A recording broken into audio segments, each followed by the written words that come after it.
And we're live. Is your camera okay? Yeah, why? It just looks like there's smudge on it. Yeah, it does. I think that's a different lens. I took some podcast notes. That's the only preparation. Wherever it is. So for everybody on my Instagram live right now, we're about to record the very first episode of the What's Phil Up To podcast. I decided I'm going to keep it the same. We all know nothing. We all know nothing. You're writing a different journal. What is this? Just completely free ball it. Let's do it. Where's...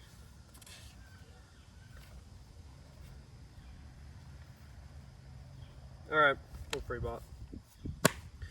Alright, so this is the restart of my We All Know Nothing podcast, and the plan is to do it outside even in the winter, somewhere new in my backyard with a new backdrop every day. Heck yeah. I think every day. Every day? Every You can day. do this every day? 3 times a week.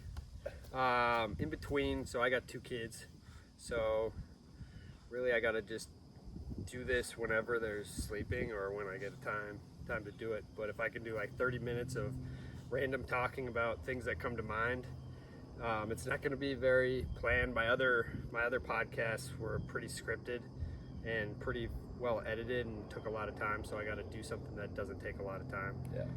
I'll randomly have people on this, randomly have my wife on it.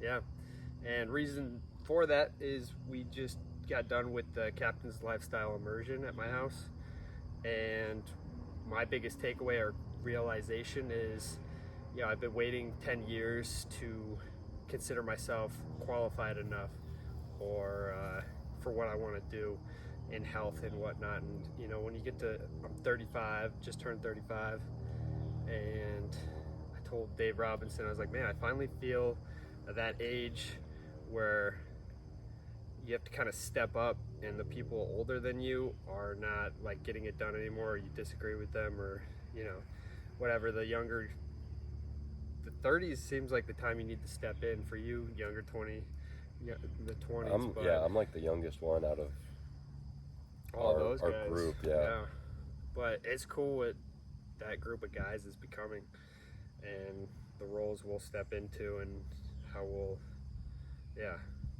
If anybody doesn't know what the Captain's Lifestyle Immersion is, really, I like to view it as a camping trip here. I try and set up an environment that allows people to sleep really well. I got the red lights everywhere, and we're really just kind of tricking my house into being, the example. It's almost like I'm making my house into its own brand of, like, what's possible for your house. the Waken Ranch. The Waken Ranch. Yeah. Tristan actually just put in the immersion chat this morning that he slept better here in the tents than he is at his grandparents' house. So he's going to pitch a tent and sleep outside. Dude, right now, me and Liam are sleeping outside. I got the tent set up right there, and I'm going to sleep at least all week till it starts raining. Yeah, it's nice. I sleep great out here. I sleep great in my house too, though. But it's kind of interesting. Like, one guy slept almost the whole time, but that's like what he needed. He was in and out of napping, but for him to feel comfortable enough to nap here in front of everybody, it's just a real comfortable environment where we do a lot of things from sauna, cold tub, but we do a lot of it's language work and changing our stories, which that's why I'm doing this podcast right now. Because if I can just, my realization was, coming from football, if, I played at Wisconsin, the guys that made it to the NFL, just getting that label made them like 30% better and step into those roles. Just changing how you label yourself or title or view yourself, you can make drastic changes. I've always had this story that I'm bad at podcasting because I'm not fluid with my words and I get stuck. So just changing that. Interesting. I see the opposite. Like I think you're very fluid with your words, but it can go in often like different tangents. Yeah, I go too deep and then lose people too. Um, so maybe with this podcast, I'll go in less depth and brush over things. So I have categories, and we'll start with those categories.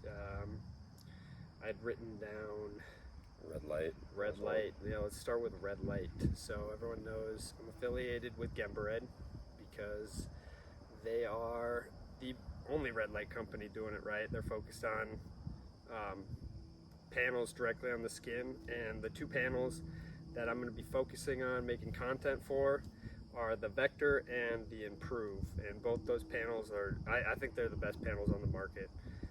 Everyone's focused on panels that are larger, that you use at a distance, and people think you need these radical setups, but really I think the most benefits you'll get from red light are from these smaller panels that you use directly on the skin.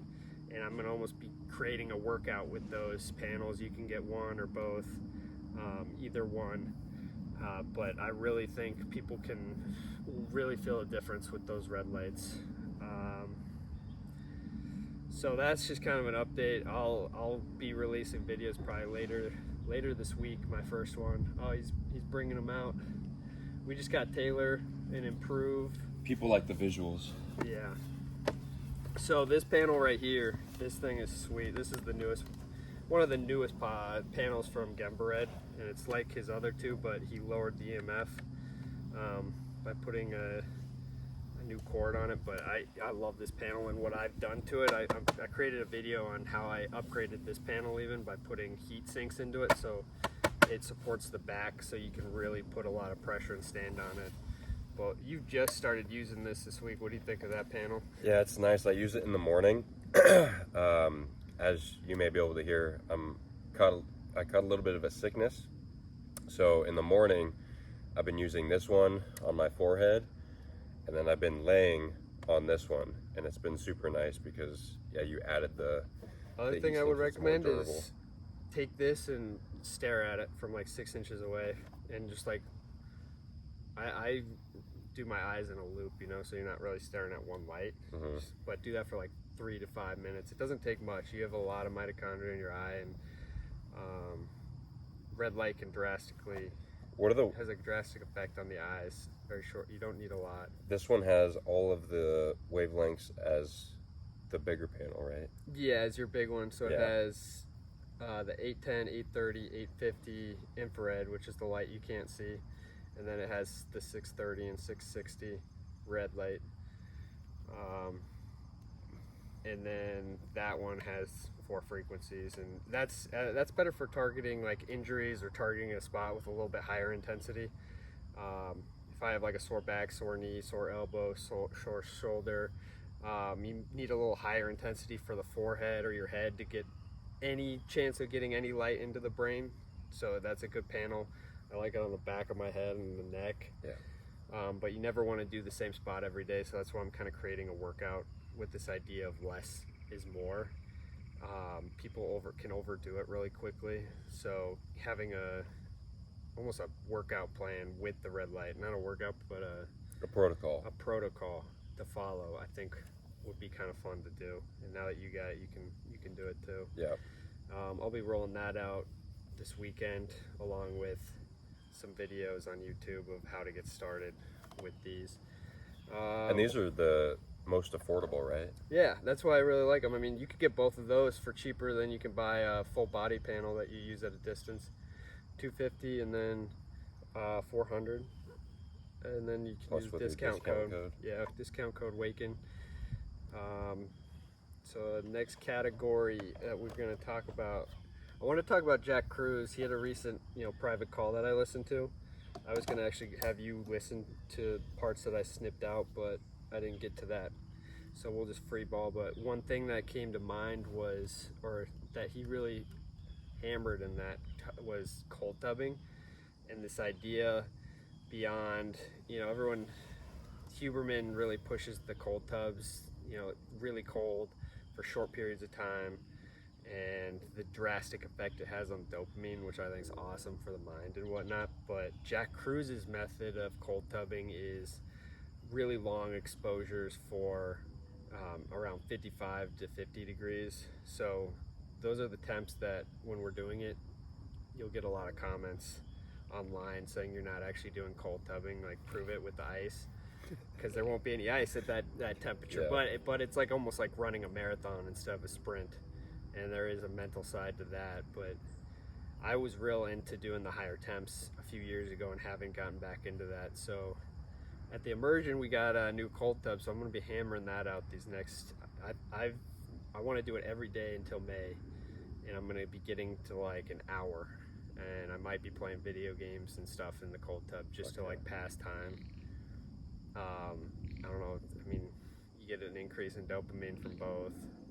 Maybe it counteracts the effects of playing video games. I'm gonna give a shout out to Captain Seven Steves. His Yeah. 12-minute. 12 minutes under with a straw. Yeah. Shout out to Steve. He's, how old is he? He's in his late 50s, 60s? 64, 65. Yeah, so he's like my dad to come out here and hang out with a bunch of guys and really open his mind. Shout out to him. I mean, he's made a massive change in his life in a year. And he spent the longest under the water. He looks good now. Like He's got a great tan, getting far more sunlight. That's how I view health. I told him that. I'm like, I don't judge anything else. Like, even if you got a little body weight, you know, it's not bad as you get older. But to have a tan, that is so important. So back to the cold tub. One thing that Jack Cruz said was, by doing this, like, one, he pointed out to try not to eat after doing it, because you almost negate some of the benefits you got from the really long exposure. So Eat before or what? eat before and maybe let it digest, or do a fast maybe for 2 hours after. So that's the idea with that. And then he also made a comment of like to somebody that it'll change how people interact with you. People will gravitate towards you. You'll be nicer. You'll just have an aura to you from cold tubbing. And his thing is that you can replace the sun with cold tubbing because of its effect on what he calls, well, what is it? Very weak UV light, or very. Yeah, that's what you're making from in electronics,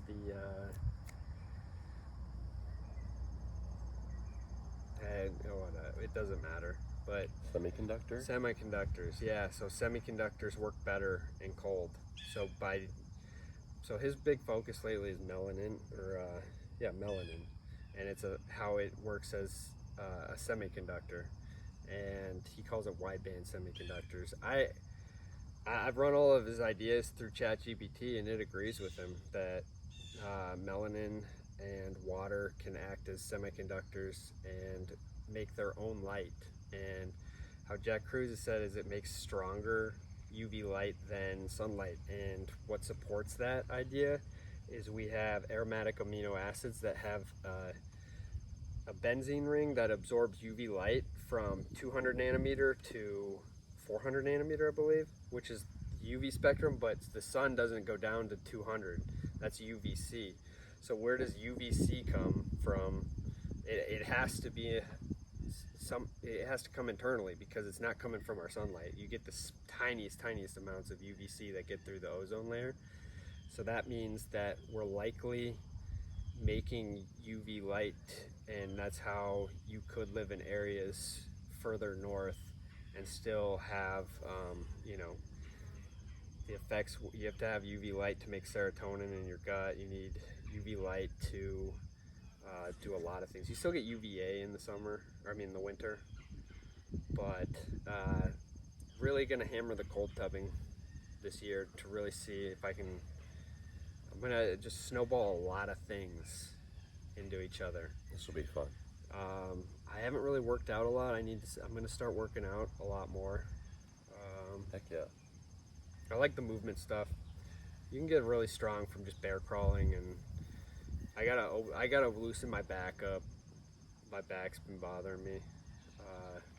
So snowball that with red light, cold tub, and see what happens by next May. want to be. You can change yourself pretty quickly by just taking some small steps. Next topic, let's talk conspiracy theories going on in the world. Conspiracy theories now and proven facts in a few months. I don't know. I mean, it seems like some sort of sickness is going around. I think I had what you had like 3 weeks ago, and Soul Bro and a few other guys were like, I put it on my story, and a lot of people were like, yeah, dude, something's up. It was during the full moon, and it was like we all had this sickness all at the same time, and it was just like a cold that lasts like a day. But when you don't get sick, you notice these things more, and you're like, what was that? And then also it's just, I'm trying to get more comfortable with things landing on me. You seem pretty comfortable with that. Oh yeah, I'm very comfortable with it. I guess we have to be careful on live. And YouTube. I don't know if I can. No, don't worry about my live. Don't worry about conspiracy theories. The other thing going on is Russell Brand.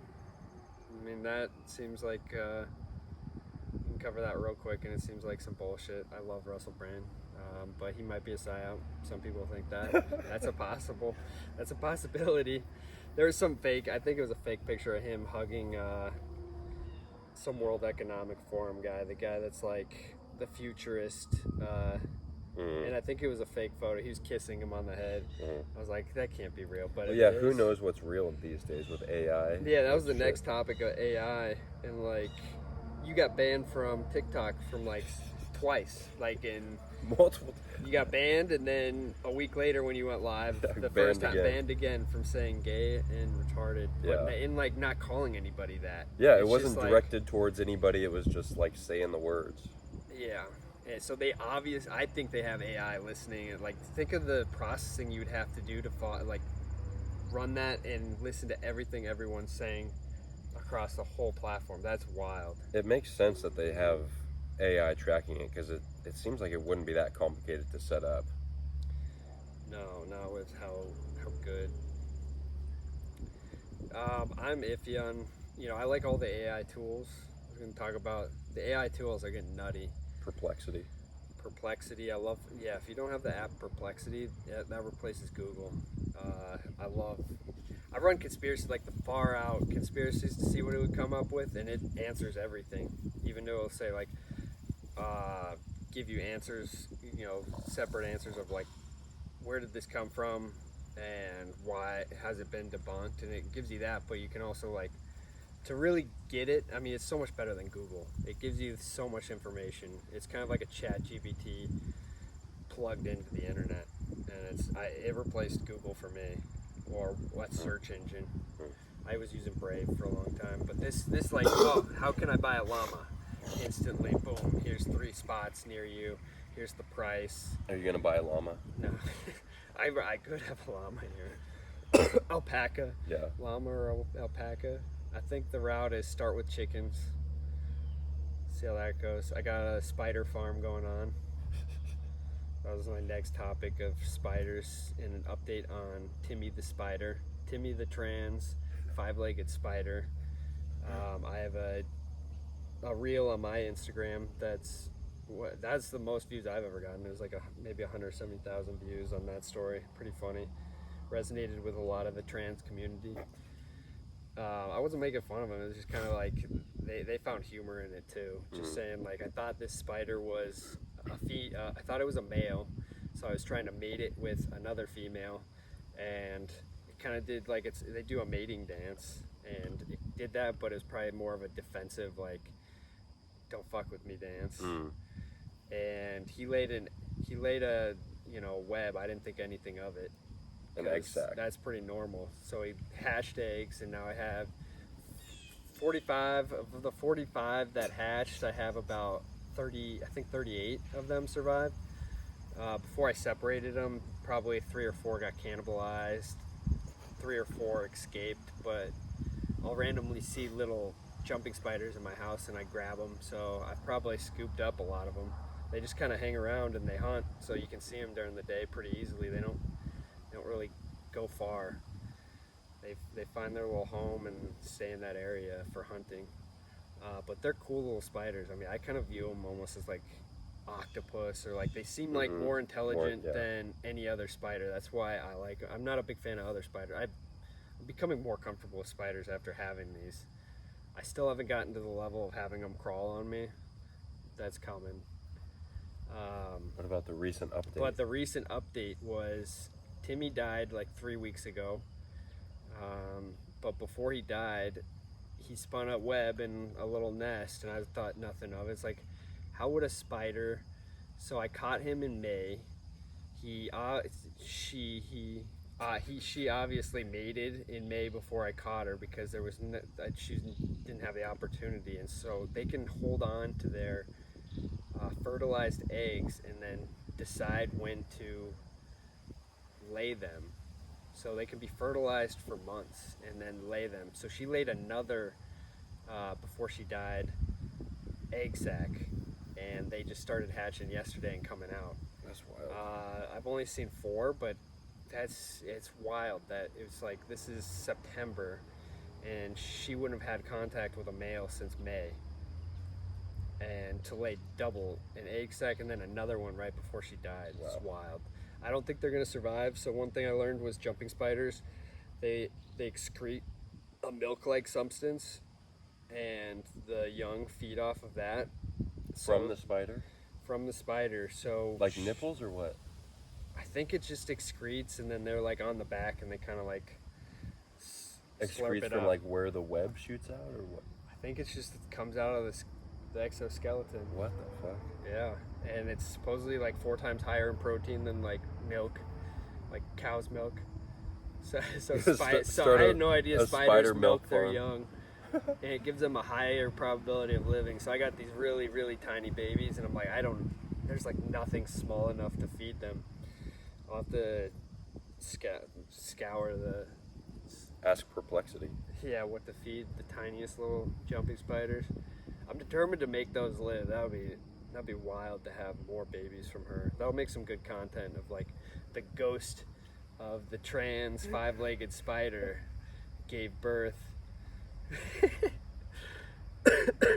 Somehow she lives on.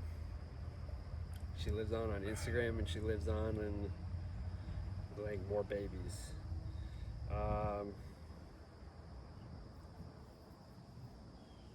Anything else you want to talk about?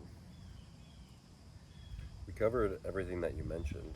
Yeah. Cold tubbing, red light, Jack Cruise, Camping outside. Conspiracies, spiders. What do you think of that tinfoil hat podcast I sent you? Sam Tripoli.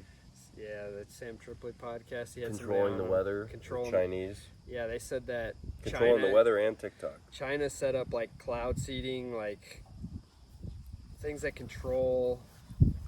Well, they were saying that it's controlled by black carbon, and that you spray these particles that come from like volcanoes, fires, things like that. It's very reactive to electricity, and this idea that weather events and everything weather related is electrical, which everything seems to be electrical. So it makes sense to me that you can control things electrically, and their idea is China. But it would make sense that if you call a globalist, you would set up something in China because they don't have the regulations, and you almost have like a blanket of invisibility shit you can do. You can clone people, you can manipulate the weather, and I mean, it would make sense that China would work with whoever for their benefit, and they would work together. But they said, yeah, the Himalayan mountains supposedly since 2019 they've been just going ham on building something to pretty much manipulate global weather. Have you seen pictures of that? And it's very convincing. I haven't, but he's got it on his website. The guy who was on this, I don't know, I forget his name, but he created a website where he has like Google Earth, but on top of that, he's put like every military base, every all of these, like HARP, these ionosphere heaters. He's mapped all of them out globally, and he just seems like it's very convincing. And they talk about how to create weapons that, you know, like breaking glass. You can create a sound wave that resonates the glass, and that's how you break it. You have to have a certain frequency that the glass resonates with. I don't know. Like People have seen it with like singers. a pitchfork. You get the right thing and it causes things to resonate, and then they come in with another signal and like to fractionate that. So once it's resonating, and they come in with another frequency, and their thing is they can, with these frequencies, just evaporate anything. Is that what happened at 9/11? That's what I think happened at 9/11. Like there's paper littering the street, so the paper didn't get burned. The cars are destroyed, but like just it has the imprints of all the fires that we see. I don't even want to call a conspiracy on like the California fires or Hawaii. I mean, Hawaii is very sketchy, but at the very least, it's what they're saying is the wind was going a direction it never goes over the hill and down. And they're like, it's never gone that direction, so it's possible that, I mean, people are smart. You can come up with all sorts of creative ways to make it seem like it was natural, but the amount of kids missing and whatnot, it's wild. That's kind of, I haven't seen it, but I guess I haven't been paying attention to the news or whatnot. My segments on conspiracies will get better as I plan more, but that'll be a big part of this podcast, I think, because I like it. Conspiracy. Yeah, I don't believe anything. We all know nothing. Yeah. But there's a percent chance to everything, so it's fun to talk about. Yeah, it's good to question these things, right? Like, don't just don't believe throw everything, something out. Don't believe anything. Yeah. Don't glom on to an idea. Change your opinions quickly. That's what. What about sunlight, though? I don't know if I'll change my opinion on sunlight. Yeah, I mean that's why. So that's why I've kind of got the idea of we all know nothing because of how many things I've changed my opinion on health-wise, but I haven't changed with sunlight. Diet is religion to me. I mean, it can change. I think everyone should have a dynamic diet that changes and trying new things. I don't think I'll ever start eating gluten again. I don't think I'll start eating corn. Light, circadian rhythm, I'm pretty stuck on those ideas being the ultimate thing for health. So if I really I'm not very confident in a lot of things I like throw out there, but the sunlight and all of that I'm pretty sure on.